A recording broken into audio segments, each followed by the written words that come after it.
regresé a mi casa por mi bochito a Monterrey, me regresé aquí y el 3 de enero yo tenía en mi cuenta de banco personal, porque nadie más dio su número, 17 millones de dólares. ¿No? ¡Pah! Entonces llegaba yo al cajero y no se veían los ceros. Así. No, y pásale usted, ¿no? Me dice el gerente y el gerente me dice, oye, pues tenemos que platicar de dónde viene este dinero, vamos a ver si no es lavado de dinero y demás.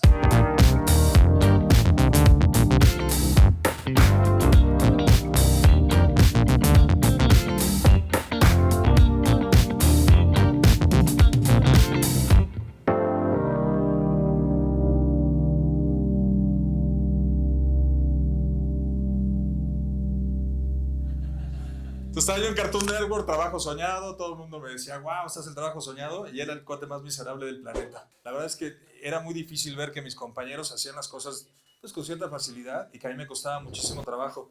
Me di cuenta que no tenía el don. Pues vine a la Ciudad de México en Navidad, llevaba yo unos 4 o 5 meses en Atlanta, y en una posada, con unos ponches y con un poquito de ron, pues me surgió la catarsis. Ya a un amigo le empecé a decir, ¿sabes qué? No estoy feliz en mi trabajo y me siento muy culpable porque es un gran trabajo y mucha gente lo querría.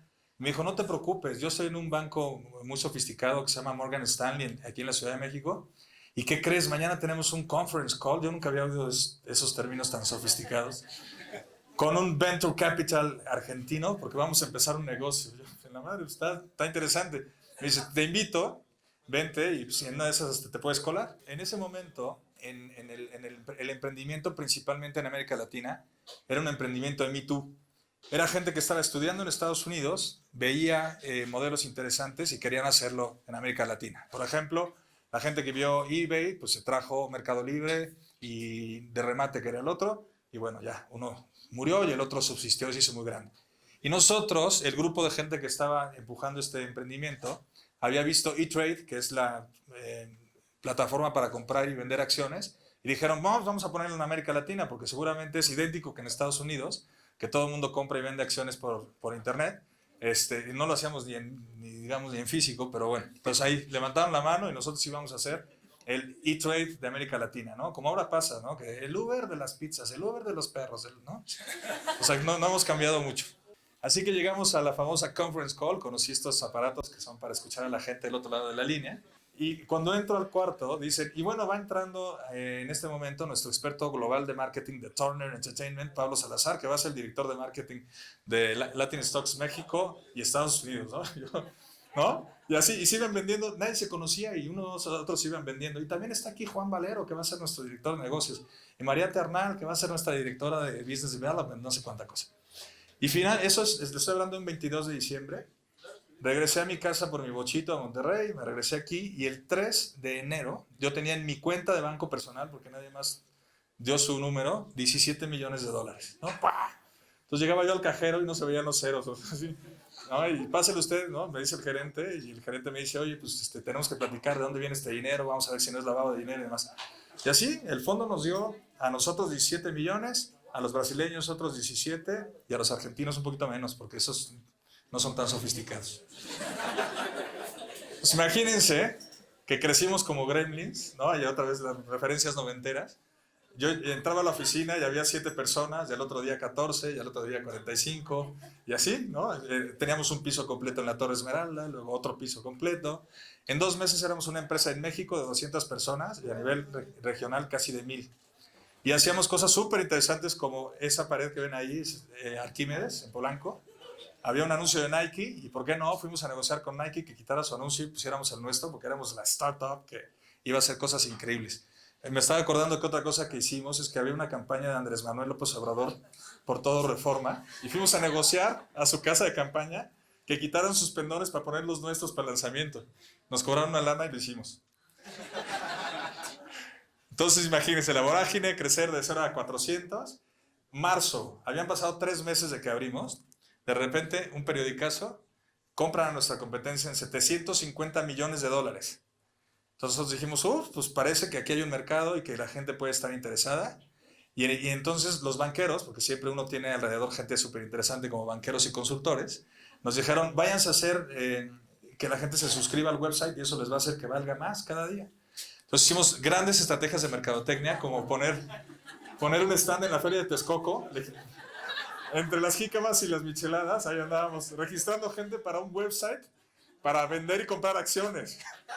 La otra nos unimos con MBS, hacían sus carreras y enfrente del Auditorio Nacional, antes de que la gente saliera, pasaba y se registraba con nosotros, ya podía ingresar a la carrera. Entonces hicimos millones de registros en pocos días y ¡pum! Que nos ofrecen a finales de abril del 2000 $450 millones. A la competencia le habían comprado en 750 el Santander. A nosotros nos ofreció 450 el BBV. O sea, un banco 30 veces más grande. ¿Qué creen que dijimos? ¿Aceptamos o no aceptamos la oferta? ¿Cómo saben? La verdad es que sí, se trata de cagarla. No la aceptamos. Hubo una así como de 4T, cada quien con la manita alzada. Hicimos recuento, ¿no? Los brasileños, sí, yo creo que no, todavía podemos valer más, ¿no? Los argentinos, gente que nunca conocí, mira, che, yo creo que todavía aguanta, etcétera. Rechazamos la oferta. Esto fue abril-mayo. Y seguimos nuestra vida como si nada hubiera pasado, como si no nos hubieran ofrecido esa cantidad de dinero, cuando a la empresa le habían invertido como 40 millones. Acuérdense que era mucho más caro emprender. Ahora con 20, 30 mil, 40 mil, 100 mil dólares echas a volar algo. En ese entonces no era tan fácil. Pues en ese momento no lo sentimos. ¿Qué pasó? Verano, truena la burbuja del .com. Finales de agosto, toda la gente despedida, todas las puertas cerradas y cada quien para su casa. Todavía como colofón nos hacen una junta con Carlos Slim y nos dice: yo estoy dispuesto a pagar la deuda antes de que los metan al tanque a todos ustedes, porque debíamos todavía un dineral. Sacó la cuenta, nos dijo: les doy $7 millones para que vayan y paguen sus deudas, porque lo que quiero aquí es el talento. Yo lo que voy a hacer es una acqui-hire y pues les doy los 7 millones y sean felices, ¿no? Y todo el mundo, pues sí, perfecto, ¿cuándo empezamos, ingeniero? Dice, no quiero a ninguno de ustedes, a la única que quiero es a Mariate, que era la socia venezolana, que ahora es directora de Google, le fue re bien. Y todos los demás nos fuimos a hacer nuestras vidas. Me queda un minuto. ¿Cómo nos sentimos? Miren, les voy a ser muy sincero, yo ni capté. O sea, cuando lo veo 20 años después y ya habiendo invertido en varias empresas, en algunas exitosas, en algunas no, habiendo empezado algunas, unas exitosas, otras no, me regreso y digo, híjole, este cuate de 23, 24 años con $15 millones en el banco hubiera hecho cosas bien divertidas, pero finalmente no lo hicimos.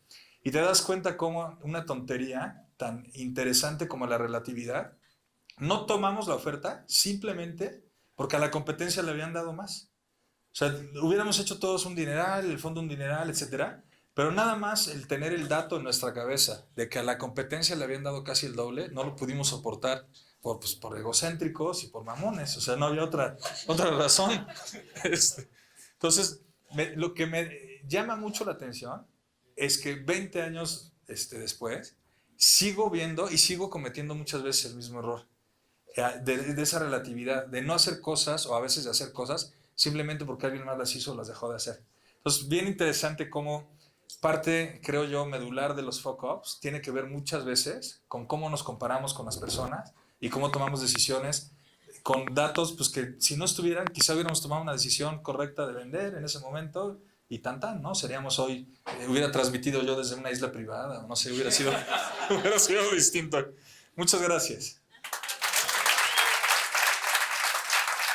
Have you ever failed in a project, career, or business? Whether you have or not, you can become a Fuck Up Nights organizer in your city, company, or university. Learn how at fuckupnights.com. Join the movement. Fuck up the system.